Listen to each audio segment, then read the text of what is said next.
It used to be like 45 to 55 used to be the average student that we had come in. Now, not as many people are gravitating towards college or universities. So now we're seeing a ton of 18, 19, 20-year-olds right out of high school. There's a lot of 4.0 students that are broke. There's a lot of 2.5 students that are broke. There's a lot of 2.5 GPA students that are rich and doing really well. People are waking up. Wall Street's waking up. And they're realizing like there's more out there than working a desk job that might not be there in a couple of years. If you're thinking about a career in the trades and you want to know what employers actually look for, what the work is really like, and what nobody tells you before you get started, you're in the right place. Built in the Midwest features conversations that'll help you figure out if this path is for you. Well, it's an exciting day. Today we have Kyle, Director of Admissions of Midwest Truck Driving School and North Country Electrical and Heavy Equipment School. Welcome to the Built in the Midwest podcast. Thanks for being here today. No, I'm happy to be here. This is exciting. You guys have done a really great I think it's podcast. I think it's been great, and you know what we were kind of just talking about a little bit ago is being able to connect with people and all over the Midwest. But I'm hearing people all over the country, and you know, something I want to talk about today is just talk about kind of the season that we're in, and talk about we got graduation coming up, and you know, there are a lot of schools around here, a lot of students around here are graduating. What would you have to say to somebody that's looking at graduating here in the next 4 to 6 weeks on potentially their future plans? Yeah, absolutely. So I've been director of admissions now at Midwest for this will be the 9th year. So I've seen a ton of changes throughout the years. And what's really interesting is 9 years ago, I would not see a lot of these young kids come through, these 18, 19, 20-year-olds. So just this evolution and this change of the age group that we come in. I mean, it used to be like 45 to 55 used to be the average student that we had come in. Now, with these graduations coming up and the last few years, really, it's kind of like this COVID push. I feel like not as many people are gravitating towards college or universities. And so now we're seeing a ton of 18, 19, 20-year-olds right out of high school. I mean, guys literally turning 18 and being like, yeah, I should probably get in the trades. I should probably do something that I know is going to be a viable career option in the next 5, 10, 15 years. Because let's be honest, with where things are going with AI, you just don't know. I mean, you really don't know. So right now there's a lot of kind of uncertainty with that, but also something that's been on the Wall Street Journal and something that has been on all the news stations is this skills gap, this massive skills gap. To maybe somebody out there that doesn't know what the skills gap is, what are they talking about here? They're talking about this gap of the baby boomers that are retiring, getting out of the trades, and for so many years the trades have been honestly neglected. Like, they just haven't been cared about. Like, they haven't been pushed. I mean, I remember personally when I was in high school, I had many recruiters from colleges, universities, college. My parents, college. Nobody ever talked about the trades. I mean, who wants to get dirty? Who wants to, you know, be a lineman or dig holes in an excavator or be a truck driver? Like, that was not even an option. That was like no, you need to go to college. And now people are waking up. Wall Street's waking up, and they're realizing like there's more out there than working a desk job that might not be there in a couple of years. Like this gap in the trades is huge, and it's ever growing, and we have to fill it, because if we don't fill it, who's going to maintain our country's infrastructure? Who's going to build our bridges, our roads? Who's going to maintain our electrical grid? Like, everything in this room that I'm looking at today, this cup, this notepad, this mic, how was it brought here? On a semi-truck. On a semi-truck, exactly. So like who's going to do that? Like, who's going to deliver your, you know, how are you going to get your groceries? Like we have to have this young generation step up to the plate and get into these trades. And it's not like they're taking one for the team. I mean, these trades are very lucrative. I mean, for a relatively quick vocational training program, you can level up in life very quickly. I mean, from my personal experience, you know, out of high school, I was pushed college. And I would go to college for 2-3 hours a day, for 4 years. And then I get out of college, I don't really know what to do. Like looking for jobs, applying for jobs. And then I'd have to move away. I don't know if I want to do that. And right? then that's what these kids are thinking. And then what? And it's funny you say that, because I've interviewed a lot of people, and a lot of people said the same thing, that in high school it was college ready, and that not like a one size fits all approach that I think people are recognizing is not the case, and you're obviously a huge proponent of higher education with what you're doing, but at the same time, there's a lot of different paths to success, and all these young people that I've interviewed, they say college ready, and they took college ready courses in high school that everyone took because it was just assumed that you were going to college, and that was the only way to be successful. When in fact, there's so many different paths, and I'm thinking of other things with the trades, with the military, with apprenticeship programs, and that one size fits all. It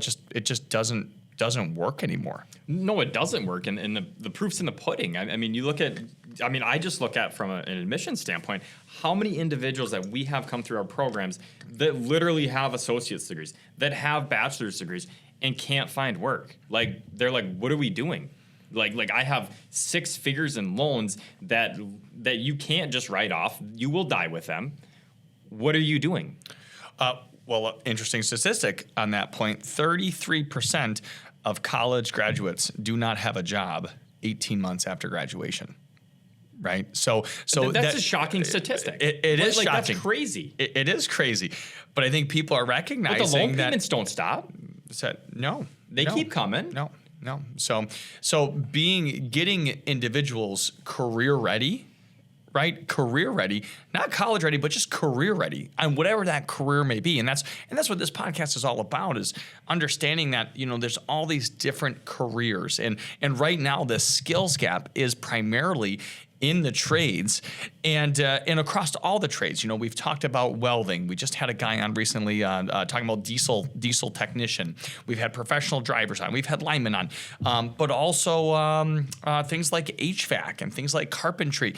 There's this massive skills gap. Electricians. There's a humongous gap there. And it's going to take, what would you say? It's going to take years, decades? Oh my gosh! I mean, to become a master electrician, I mean, what is that, like a 5-year apprenticeship? Apprenticeship, yeah. 5 years. I mean, you don't just snap your fingers and we got all these electricians. I mean, this gap is going to take a lot of time to fill, and it's not going to happen overnight. No, absolutely. So on this point, in the middle of July, I believe July 15th, you having a career exploration day. Talk about that day, and I believe this is what, the 3rd or 4th annual now? Yeah, I think this is the 4th annual career exploration, and what this is to essentially have this huge open house for all of our programs, all of our schools, and open the doors up for anybody, really, the general public, somebody that might be interested in any one of these programs. Like, what's it like to get behind the wheel of an 18-wheeler? What's it like to get 60 feet up in a bucket truck? What's it like to climb a utility pole? What's it like to run a log truck, an excavator, a bulldozer?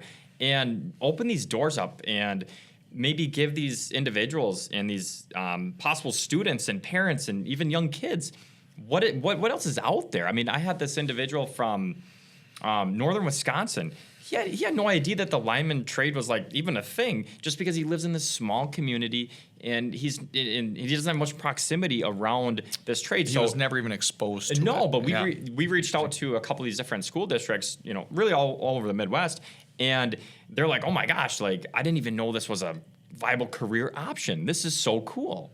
Yeah, absolutely. It's interesting you say that, because we just did a tour here with Horizons School up in the Keweenaw, and give Barb a little shout out up there. Yeah, absolutely. And she was fantastic, always is. And these young people had so much fun getting on the poles, and they weren't really sure about these jobs or these careers.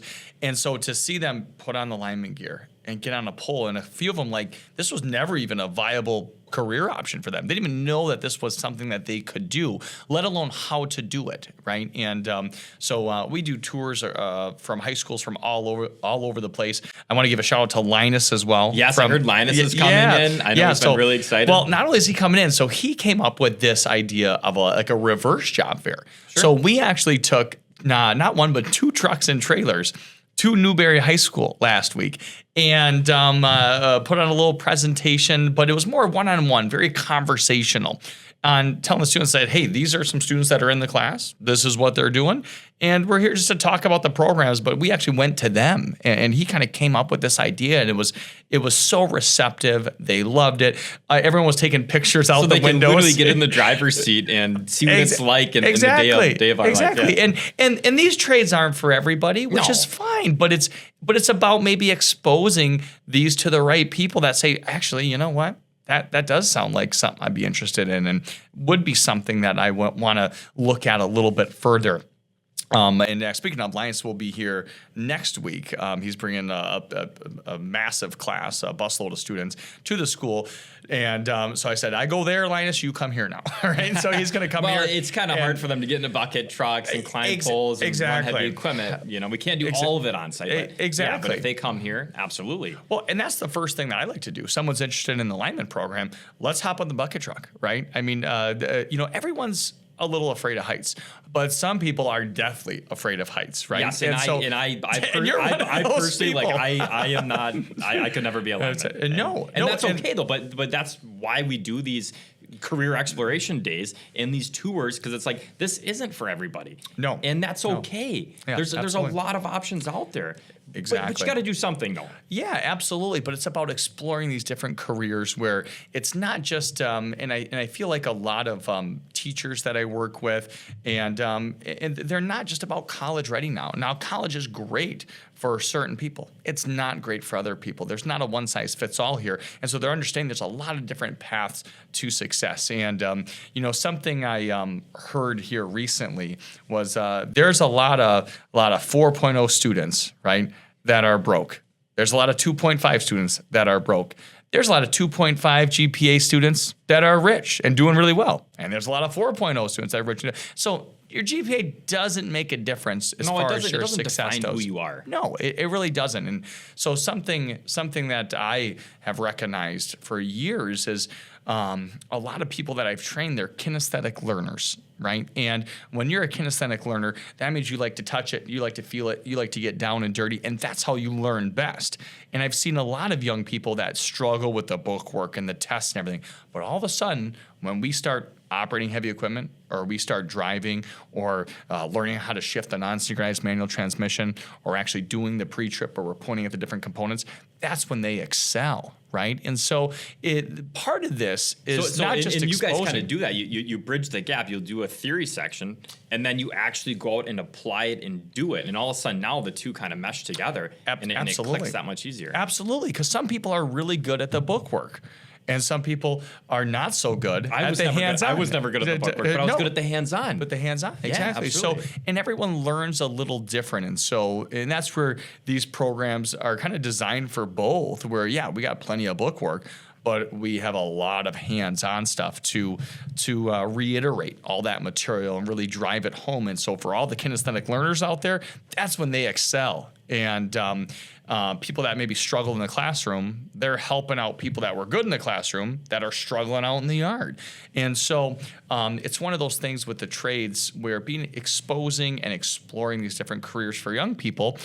Who knows? I mean, they might. There's so often times where they get to touch it, they get to feel it, they get to climb that pole, and they're like, you know what? Yeah, this is what I've been looking for. This is what I've been interested in, and I want to be a lineman because of this. Or, you know what? I don't want to drive the trucks, but man, I love how they work, and I have like an engineering mind, and I want to work on this stuff, and I want to become a diesel tech. And so being able to expose all these young people to these different careers, and then they can figure out what they want and what they don't want, and that's what it's all about.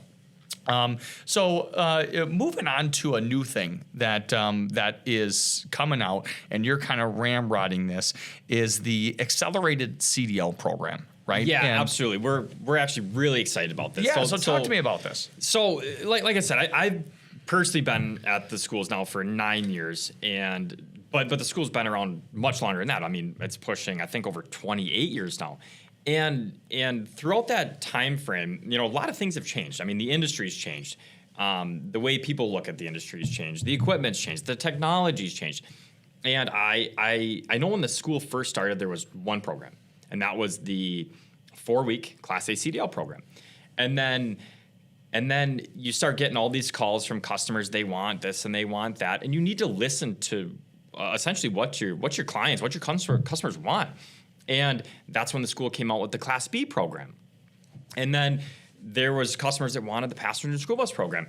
Then that program came out. And then there was customers that maybe had a Class B but wanted the Class A, but they didn't want to come for the 4 weeks. So now there's a B to A upgrade program. We have restriction removal programs, which is if somebody has a restriction on their license, and that could be an automatic restriction, that could be a fifth wheel plate restriction, that could be an air brake restriction. So we have that class to help them get that restriction taken off their CDL. But this one was really interesting, and it took a minute to put it together. And one thing that I love to take pride in is going to different conferences and seminars and talking to these other schools, literally from across the country, from California to Texas to Washington. And one of the common denominators that we're kind of going back and forth on is these employers really want a quicker program. They want a quicker program for the Class A. And it was a challenge because, we take a lot of pride in the quality of instruction that we put out for this 4-week, 160-hour program. So how do we condense this class to better cater employers and maybe those individuals that have experience, maybe with that Uncle Bob in the back 40 because they're farm boys. We do see that. And so to condense this down and create this 80-hour accelerated Class A CDL program has been a fun project, actually. And so this actually rolls out here in I want to say another week and a half.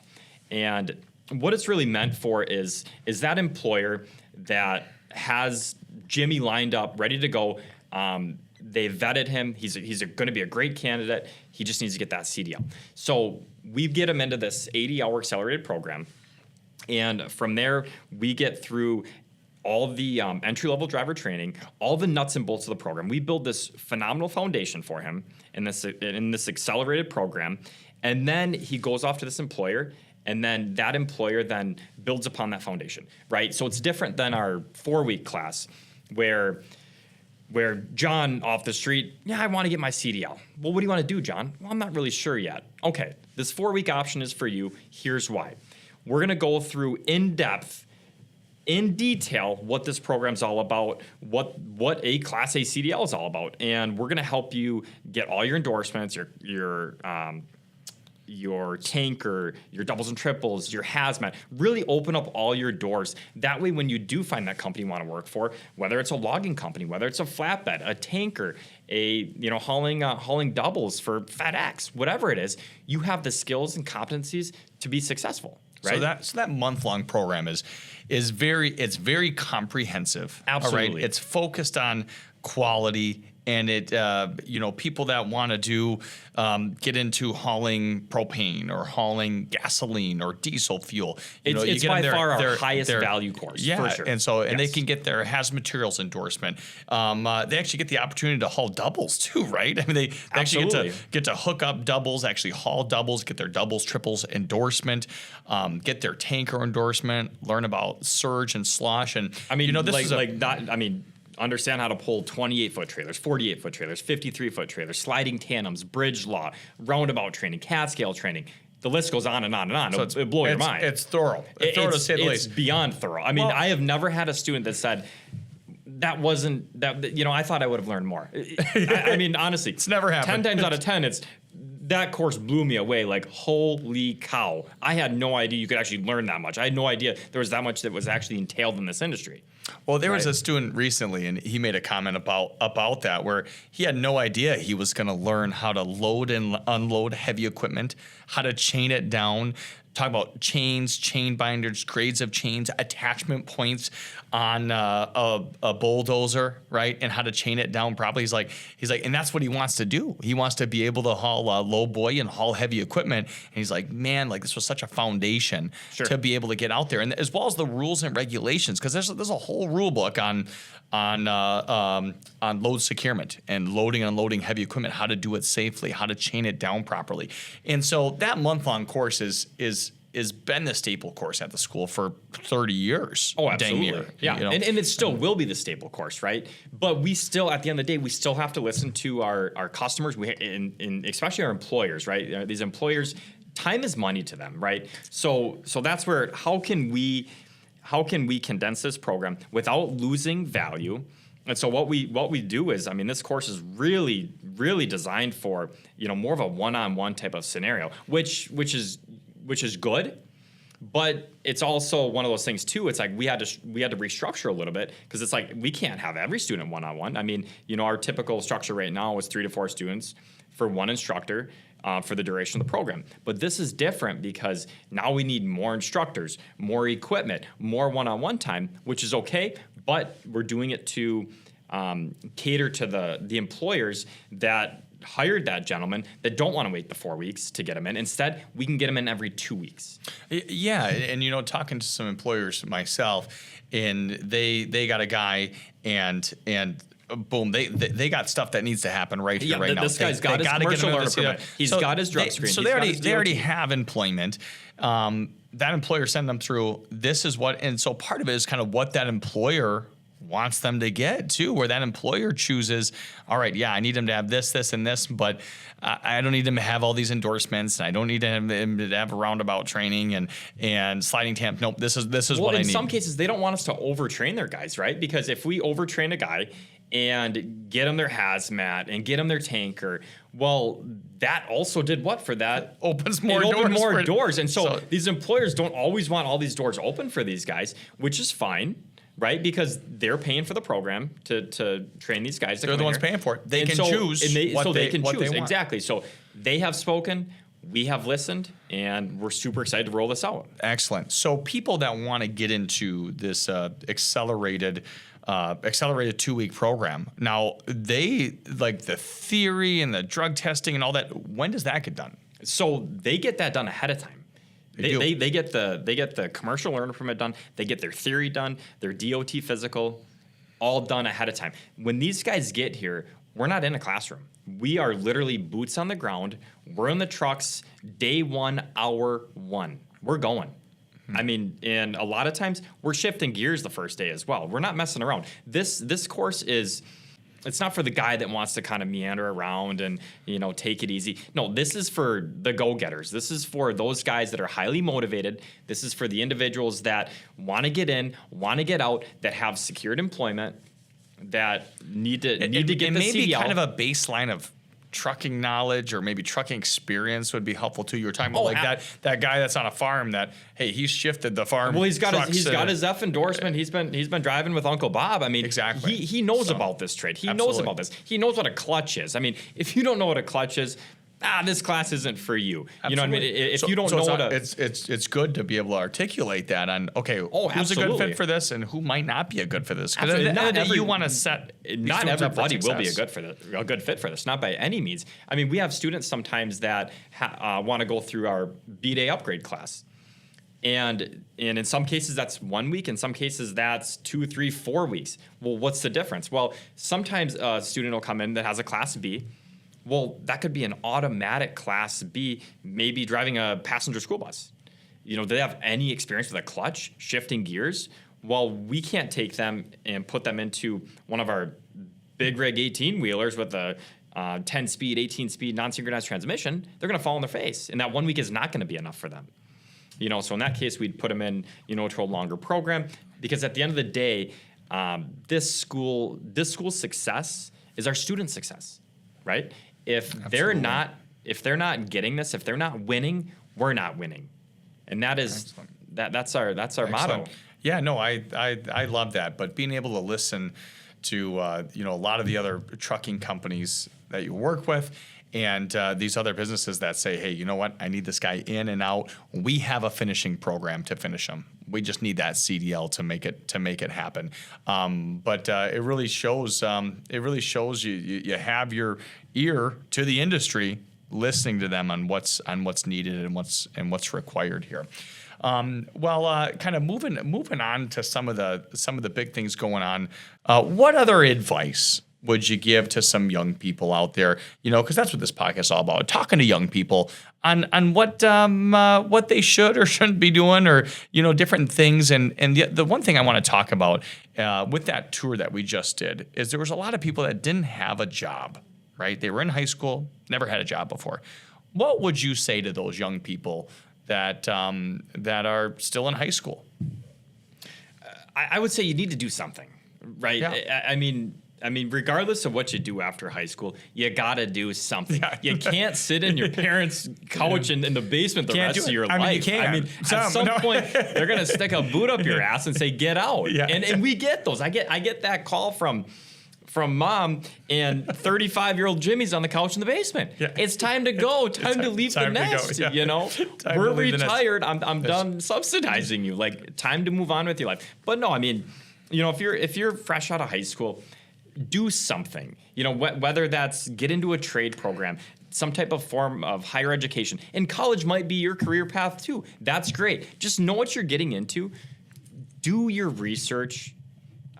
Truly look at, if you're 18 years old, in 5 years you're going to be 23. Like actually make sure that's going to be a viable career option in 5 years. Yep. I know Absolutely. that seems like a short span, because I think it's hard to look past even 15 years right now. We don't know.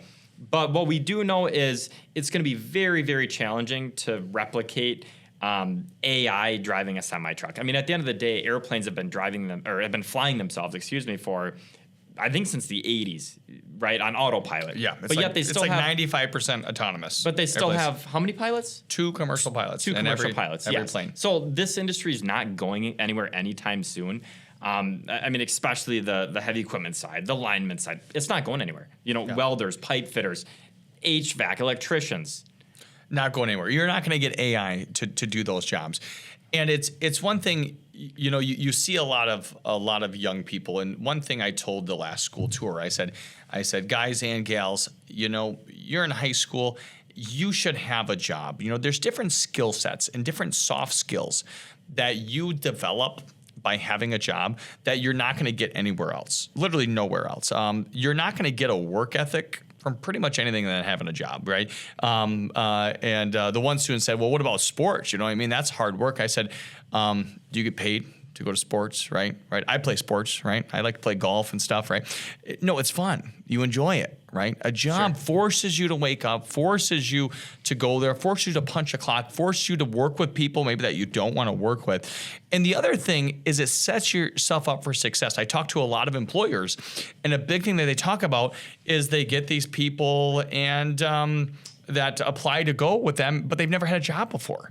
Well, guess what? If you're 20 years old and you've never had a job, you're behind the ball because you don't have any work experience. And who's gonna, even if that might be McDonald's or Walmart or fast food or a cashier retail, had done something yeah. to show accountability, showing up on time. I want to see a W-2. Show me a W-2 that you've worked before. And I think that's really important. And I think some of the younger generation is lacking that, where you might not like your job, but you've proved that you know how to work. Plain and simple, and I think that's really important. Is do something, and you were talking about maybe taking a year off, and like having a gap year seems to be like the new norm. Everyone's doing it. I don't know why everyone does the gap year. Everyone's doing it. Just do something.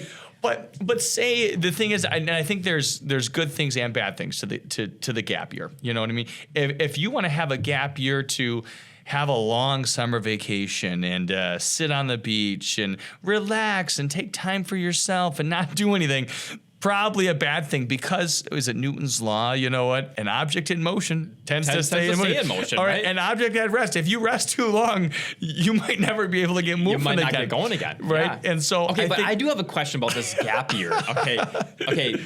And I'm just speaking from how I was raised. If I was ever to take a gap year, I mean, I think my parents would say, okay, do your gap year in your own apartment, not in my house. I'm not flipping your bill anymore. I mean, like I feel like parents, And not that's the all question. of them. How would you survive? You wouldn't have Exactly. survived. I mean, I mean, dad's still getting up at 7 a.m. and coming home at 6 p.m. so Yeah. that you can have your You gap can have a year? gap year. Like, I'm not going to be that kind of parent. No. I mean, I'm really not. But, I think some of this comes down to the parents, too, on forcing their kids a little bit, like a nice encouragement. Like, hey. a little tough love. Exactly. Let's Get out go. there and do something. Get a skill set. Get a job. Do anything. Just don't sit on your ass. Go do something. Yeah. You know what I mean? Absolutely. And so that's where you could take a gap year, right? And there's a positive aspect to it. And say you're not sure what you want to do, whether it's trades or college or whatever, but you take that gap year and you work a couple full-time jobs. You work in the gig economy. You're working on the weekends. You're building your resume. And the other thing that I've done before, right, when I was younger, is say you're interested in an industry, right? Interested in industry, and we'll say diesel tech, just because we were talking to AJ here a little while back. And if you go to AJ and say, you know what, I will work for you for free, just to see if maybe this is something I want to do. Guess what? I don't think there's an employer out there that would say no. Free labor? Come on in. Absolutely. And guess what AJ's going to say? He's going to say, you can work in my shop. You can clean the floors. You can watch some of the older guys doing engine rebuilds and clutch jobs and everything else. And maybe it's for you, maybe it's not. But the experience you get will be invaluable. And I think about the best experience I ever had was working at Burger King. Oh, right? the old BK. When I was 14 years old, right? And people laugh when I say that, but by far the best work experience I have, right? Because I was 14 years old. It was my first job, one of my first jobs, and first kind of full-time job. I was working there nights. I was working there on weekends. I would take my moped back and forth to BK, but I learned to work with people. I learned to make change. This was before credit cards. If you, yeah, Did know you have about a digital display that tells you the change? No, you didn't. That was before. So you actually had to count change. You had to count use change. your brain. It was wow. It was before credit cards, so you didn't have credit cards. It was all cash. It was all cash, and then you had the headsets, and you'd Whopper. Whopper, or large fry. You know what I mean? Yeah. Give me a big fish on the fly. Hot and ready. I mean, you got all that stuff, right? Sure. But it was some of the best work experience, and I remember my manager. I'll never forget Jen. If she's listening, she was not a nice lady. All right, that, but she did what she had to, and she was a manager, right? And she pushed to the point where I didn't like her. But guess what?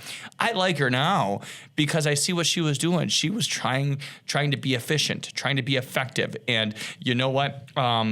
It taught me how to work with people that maybe I'm not a huge fan of. It was that little bit of experience on that one job when you were 14 that kind of you realize, like, okay, what's it like to work with people? What's it like to have a boss, a manager?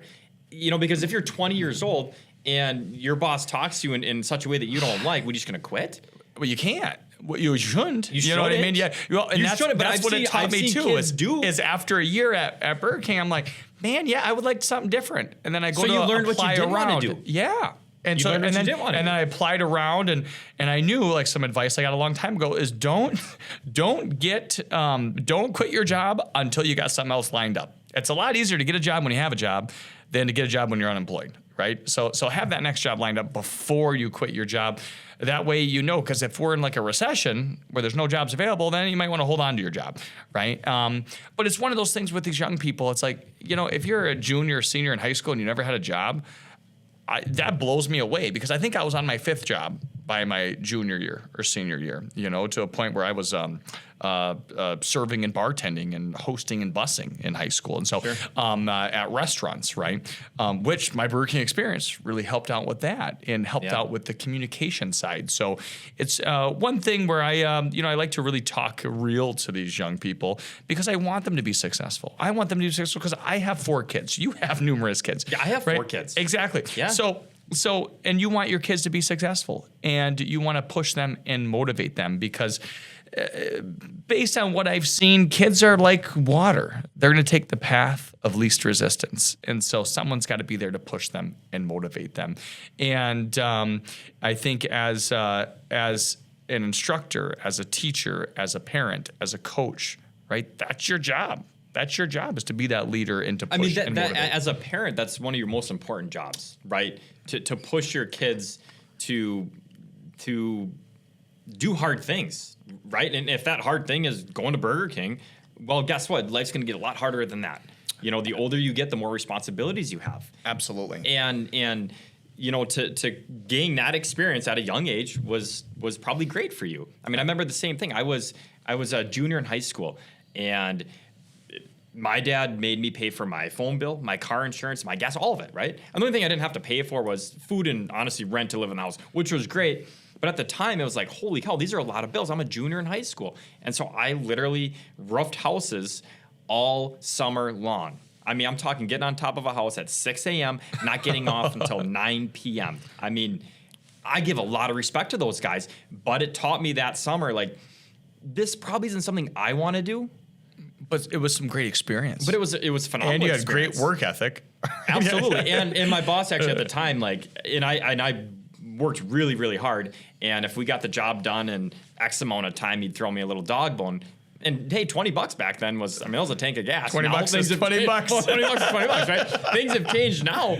But at the end of the day, it gave me that experience to you know, understand work ethic, understand showing up on time, understanding what it's like, you know, for a boss to say, hey, if you fall off the roof, you're fired before you hit the ground. I mean, come on, right? You know, and that luckily things have changed now. Yeah, no, seriously. I mean, we weren't necessarily tied off or anything, but yeah, rules change, and thank God OSHA wasn't there. Oh yes, absolutely. And then the next summer, I worked at a maintenance shop. I was like a shop hand, right? I would literally change out. I mean, go figure, semi tires. And let me tell you, it was 125 pounds. You know, when you're taking off a 225 pound semi tire off a semi truck, and you're 125 pounds. Tire, the rim, everything. Yeah, it's. Oh my gosh! And then heavy. they make me stack them in the trailer, like 8 high. I'm like, how do you want me to do this? Like, is this even possible? Figure it out. Okay, we'll figure it out. But it gave me that experience, and it also gave me kind of what I didn't want to do in life as well. You know, which pushed me to pursue other things, higher education.